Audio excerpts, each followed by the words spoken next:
Hello, everybody. Welcome to another episode of DmC Devil May Cry. Or don't make cabbage. You know what? I would disagree with you. Cabbage is pretty good. Are you sure? I mean, a good coleslaw? Come on. I know. What are you gonna do? I mean, when I used to eat fast foods and go to like places like KFC and they gave me like coleslaw on the side, I'm like, man, no, that's not what I'm here for. KFC coleslaw is like quote-unquote coleslaw. It's like, I don't know what KFC coleslaw is made out of, but I'm pretty sure it's mostly mayonnaise. I find it funny that we're playing video, we're watching playing video games, and we're talking about coleslaw. Well, here we are sitting waiting for Mundus to make his big move, and he's not doing anything. So I say, bring on the tangents. Bring on the cabbage. My Here cabbages. they're teaching us about the new weapon, which are these cool spinny disc things. Okay, I love the animations for this. Yeah, that's pretty. That's pretty cool. Very cool. I don't think I knew how to do the second combo. The second combo of this is super important, or at least is one that I like a lot, but I don't think, at this point, I think I might have not missed it. This is like a charge-up move you can do by holding down B, and that will give you this nice, like, spinny boomerangy thing that will keep perpetually hitting people for a long time. That's directly proportionate to how long you charge it up for. Again, very, very useful, because that can allow you to keep one enemy busy while you deal with another one. I was gonna ask, while you've got like one enemy in a hold using that charge attack, can you pull out like a separate weapon and start wailing on others? Yeah, absolutely. That's okay. Yeah. I'm down with that. Yeah, it's quite Yeah, useful. I really like those. What are they called? That's the Aquila, I believe. This is an incredibly obnoxious enemy. Oh, this is like the worst enemy in the game. Probably, maybe not. That thing's got I a bit of a gut. wonder where you're supposed to hit it. Yeah, I know, right? Very Yeah. surprising. Where is the giant fuck me button? Attack Yeah, this is guy quick, does a massive ton of damage, and yeah, as you can see, there you go. Quite painful. It takes a lot of hits. Is there a face in there? Yes, there's Yeah. totally a face in there. You're damn right. It's Krang. Is it crying? I don't know if it is. Oh, it's Krang. Krang. I thought you said it's crying. I mean, Yeah, it's it definitely might be. Krang. Krang is working with Mundus, confirmed. Yeah, well. There's your mashup T-shirt. Yeah. Well, now we need like a crossover between like DmC Devil May Cry and Teenage Mutant Ninja Turtles. I'd be okay with that. No, I thought we already No, had never mind, I Master wouldn't. Splinter I in an wouldn't. early episode. These giant rats. Are we back in the real world now? Or no, this is Limbo. No, we're still in limbo. But you can tell because we're fighting people. Yeah, well. Anytime We're fighting still in peeps. limbo. How low can you go? That's right. Damn it, Jordan. This place seems pretty enclosed, actually. Is there, like, more to the level? Oh yeah. Oh, I There's- see. there's Okay, gonna it's be some more transforming. stuff. That's some pretty nice graffiti. Breaking in from Limbo too. Yeah, it's kind of cool. Yeah. Oh, I think. What am I doing here? I don't know why, but I definitely went off the critical path here. I think just because I was looking for secrets, which is very uncharacteristic of me in this playthrough. But there you go. Yeah, I can't wait to watch back the Ratchet and Clank playthrough, because as you guys know, there's a lot of like little hidden nooks and crannies there, and I don't exactly remember how kleptomaniac I get when looking Sure. for hidden items. So It can happen a lot in that game. That can really, Where are yeah, you you guys? can really get obsessed with finding those bolts in those games. yeah, man, and like they're actually like necessary to improve like your weaponry and all that. So. Like, I don't think I get to. I think that's one. That is one of the reasons why I reset that playthrough, because the first one I was just getting way too, way too crazy with searching for bolts. And then I sort of just narrowed it down. Like, okay, for this Let's Play, I'm just gonna focus on upgrading like X, Y, and Z weapons, and just get enough bolts for those. But anyhow, stay tuned for our Ratchet and Clank playthrough, ladies and gentlemen. Yeah, that's coming up at some point. Yeah, so, some point. That'll be interesting. 'Cause I've never actually played the original Ratchet and Clank, and I've always wanted to. Ooh, it's hard to go back to it now, I think. But the second and third Ratchet and Clank games still hold up very, very well. The only Ratchet and Clank I've played, but I never really finished because my PS2 glitched out. But was Ratchet Deadlocked? Oh, that's too bad. That one apparently. I'm so sorry. I actually liked it. Yeah, I hear that one's like a fan favorite.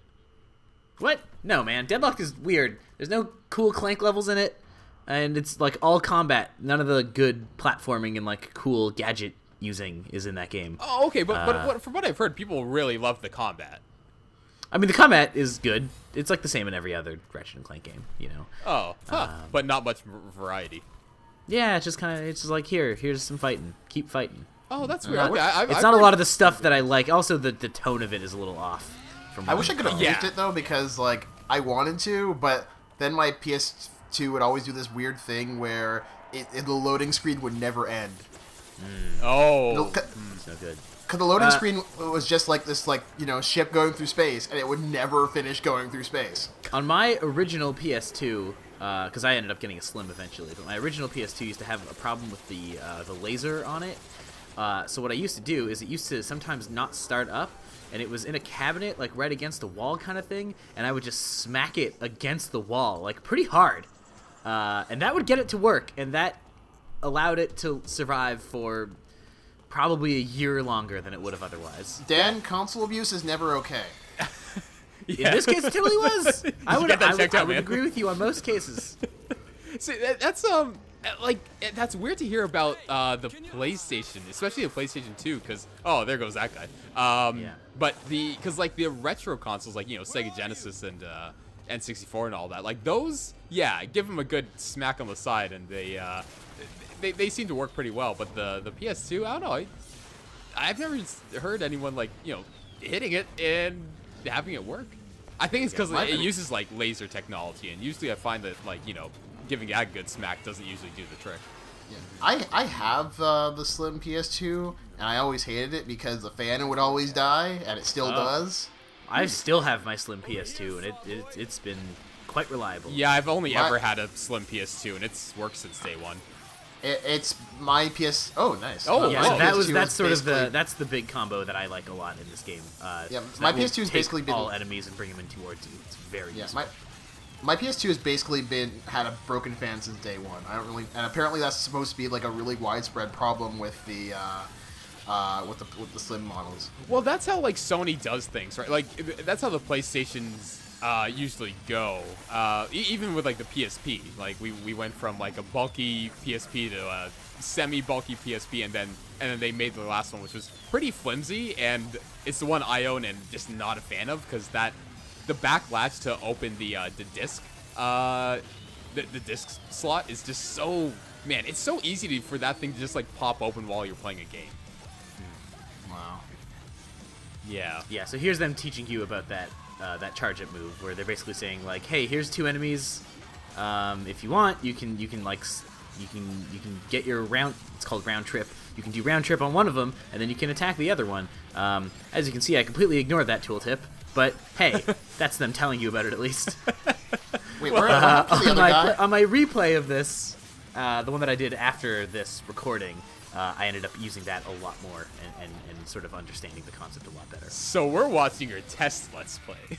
Oh yeah, yeah. My real gameplay. You gotta watch my Heaven or Hell replay. Actually, speaking of like other modes and all that and replaying, did you do any of the DLC for this one by any chance? No, there's one DLC pack for this, which is a Vergil storyline. It takes place after the game, and you play as Vergil for it. I never played that, unfortunately. I probably should. Like, I should buy that. I thought I would be getting it with the PC version when I bought it, because I thought the PC version was the same as the updated like PS4 and Xbox One version, and was unfortunately it's not. So it doesn't come with that DLC. It doesn't come with the sort of fancy costumes and the little reworkings they did to the gameplay system and the camera system and stuff, which is a little bit too bad. I kind of wish those changes were on the PC. I think there are mods that you can download that will sort of put some of that stuff in there, but Virgil's Downfall I do have to buy myself. Which I should do. I should totally do that. And maybe if I do that, maybe I'll record that. Yeah, As a we little could always do postscript like to a this. revisit, but sorry, I have to go back to that one giant enemy you just beat, because like with the finishing move, like it was already on the ground, like literally on its knees, looking like it just wanted to like give up on life, and then you just like fire punch it in the ass. Yeah, you gotta finish it. You gotta finish it off. And the thing just like disintegrates. Like, man, I sort of feel bad for it. No, never feel bad.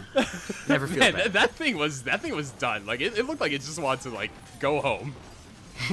But no, Dante's not having any of that shit. It's never going home. Never again. I noticed that they're putting you in a lot more enclosed spaces in these last few Yeah, levels. I guess that is true. I mean, they're putting a lot of... I feel like maybe they're not necessarily as enclosed as you think. It's that they're actually giving me a lot more enemies. And I think a lot of that is that they're giving you a lot of like low-tier enemies in this level specifically, which I think is just to teach you about the new weapon. Because those enemies are really easy to like hit a lot of times and to like pull in so you can kill them really quickly. And I think this mission is mostly concerned with teaching you that as well as giving you some plot. Well, also, I'm sure they also do it just so that you can feel OP trying to beat these things that used to give you so much trouble. Yeah, sure. Yeah, Definitely. you don't want to get a new weapon and right away feel like underpowered in any game. I mean, that's kind of what the old, like, DmC 1, I think about when I got, because the first weapon you get, similar to this game, the first weapon you get is like these charge-up gauntlet sort of things.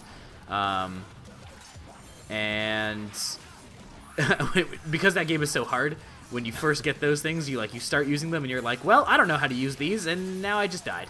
Great. You know, I would actually be okay with like an entire game where you just use those ninja things.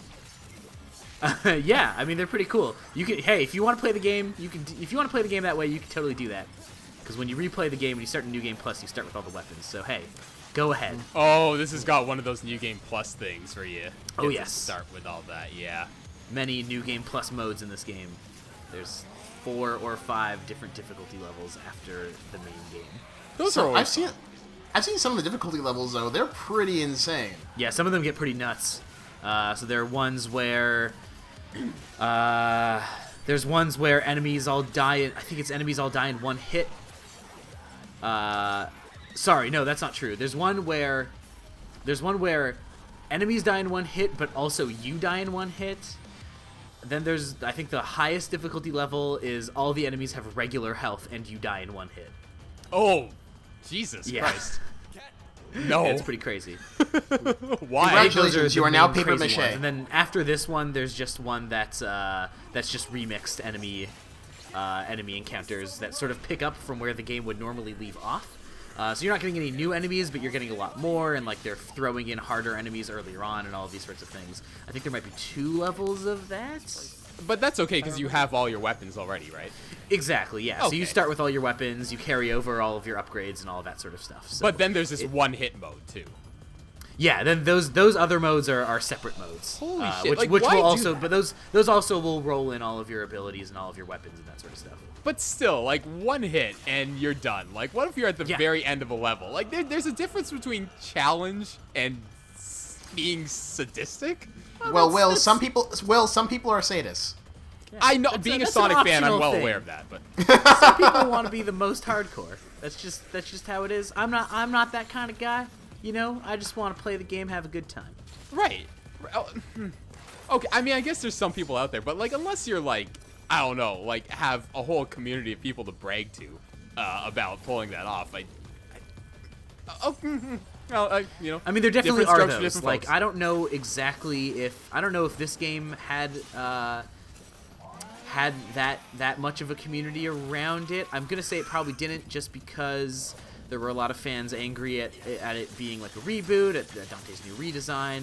Also, a lot of the more hardcore fans were angry at like how the scoring system was much easier.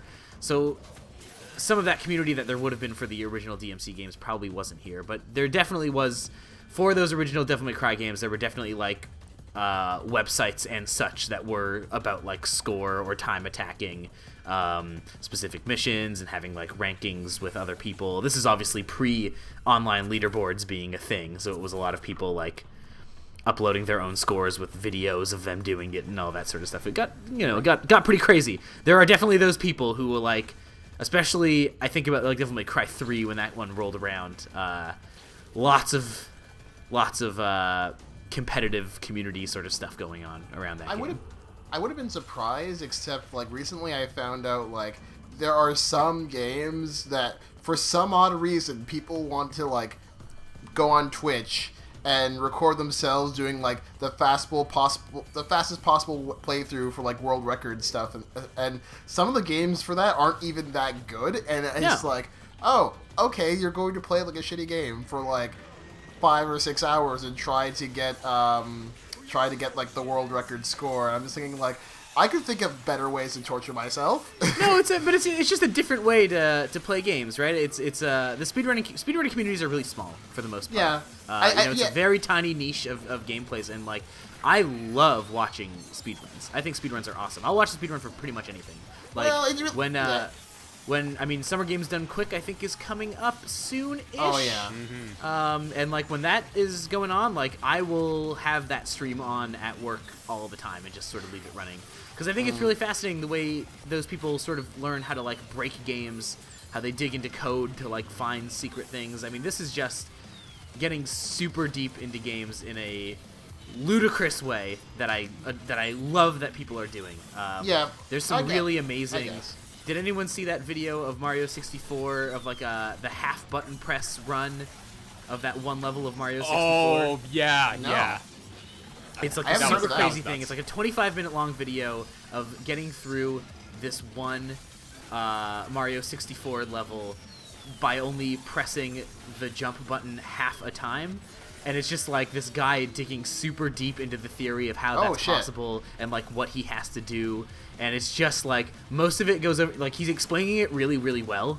But most of it is going over my head anyways. But it's just like amazing that someone knows a game that well. It's completely crazy. I think the weirdest game I've ever seen speedrun, and this is part of like the recent stuff I've seen. Oh, that guy looks weird. Yeah, this guy's no good. Is he smiling, or is that just the mask?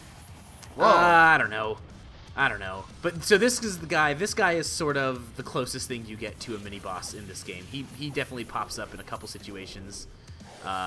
He's a lot harder than standard enemies. He looks cool. Yeah. But yeah, the weirdest like speedrun I've seen recently, or at least heard of, is there's an old game called Yu-Gi-Oh! Forbidden Memories. And it's a really bad game. It was one of the first Yu-Gi-Oh! Games on like the original PlayStation. And it's a game where the rules make no sense. The game is completely based on luck, and the game fucks you at every turn. And people are just like trying to compete for world records and that shit. And I'm just thinking like, why? The game is so random, it's kind of impossible to even go for a speedrun. I think that's the thing. I think the idea of why you do these things, I think it changes game per game, right? Like, sometimes it's just that, like, people who speedrun games, they'll have a couple games that they speedrun, but also, you know, occasionally they'll want to branch out. They'll be like, hey, what's a game that people have not been speedrunning very much? And be like, okay, there's maybe 2 people doing this game. I'm going to join that community and try to figure it out. And I think a lot of that is just the challenge. Like, it's just the challenge of, like, hey, can I make this random number generator bend to my will? You know? Yeah. I have to say, though, that guy was thinking with portals. Crickets, wow. Cool. I was gonna say, Dante's like one of those guys who doesn't bring any weapons to a knife fight. Just brings his fists. But yeah, I got this. I'm here. I don't know what to do. Where's Vergil? I don't know. He's probably in the server room. The octagon. But Where he's has trapped Kat in been? limbo. Like, she seems like she's I don't know. I'm stuck in here. pretty frantic right now. Yeah, well, she's in this building that's getting raided by SWAT people. Yeah, well, if Virgil's trapped in limbo, I'd argue that's probably better than here. Yeah, exactly. Why can't she go to limbo again? She just, I think because you have to be pulled into limbo. No, so she Dante has, gets like, that pulled little- in. You know, Kat she has can- like that magic circle and whatever. I don't know. I think for some reason she can't use it. I don't know why. That's a good question that I don't have an answer for. But she can't do it. Plots. Maybe only demons can do it. Only people Because who are half demon. things. Because reasons. Because reasons.